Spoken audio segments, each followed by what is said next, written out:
گھریلو علاج اور وظائف چینل میں سب دوستوں کو خوش آمدید۔ جس نے میرا چینل سبسکرائب نہیں کیا تو سبسکرائب کر لے اور بیل کے بٹن کو بھی دبا لے تاکہ آپ کو بسم اللہ الرحمن الرحیم۔ السلام علیکم ورحمۃ اللہ وبرکاتہ۔ گھریلو علاج و وظائف چینل میں سب دوستوں کو خوش آمدید۔ آج انشاءاللہ گھریلو علاج اور وظائف چینل میں ایک ایسا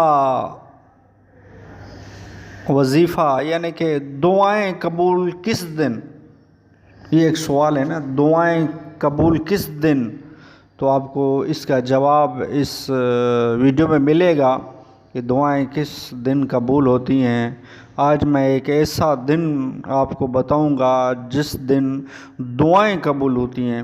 ایک صحابی رسول کا فرمان ہے، ایک آزمودہ ہے کہ حضرت جابر رضی اللہ تعالی عنہ فرماتے ہیں کہ میں بدھ کے دن دعا مانگتا ہوں تو قبول ہوتی ہے۔ وہ وقت ہے ظہر کے بعد سے لے کر عصر تک، یعنی ظہر اور عصر کے درمیانہ وقت ہے۔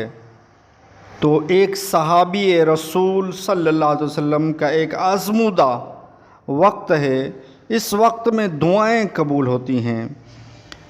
ہمیں بھی چاہیے بدھ کے دن ظہر و عصر کے درمیان دعائیں کریں،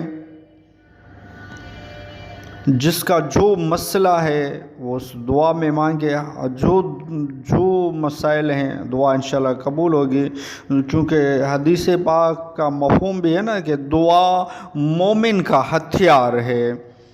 اللہ رب العزت خود فرماتا ہے دعا مانگو میں قبول فرماتا ہوں۔ تو ہمیں بھی چاہیے کہ دعائیں مانگتے رہیں، وہ بھی بزرگوں کے بتائے ہوئے طریقے پر، بزرگوں کے آزمودہ طریقے ہیں۔ آپ بھی دعائیں کریں، انشاءاللہ آپ کے مسئلے حل ہوں گے بدھ کے دن۔ تو ایک صحابی رسول کا آزمودہ ہے کہ بدھ کے دن عصر اور ظہر اور عصر کے درمیان دعا قبول ہوتی ہے۔ تو انشاءاللہ ہماری بھی دعائیں قبول ہوں گی۔ ویڈیو اچھی لگی ہو تو لائک کر دیجئے۔ اگر میرا چینل گھریلو علاج وظائف سبسکرائب نہیں کیا تو چینل کو سبسکرائب کر دیجئے اور بیل کے بٹن کو بھی دبا لیجئے تاکہ آپ کو اچھی سے اچھی ویڈیو اس گھریلو علاج وظائف چینل سے ملتی رہیں۔ Next video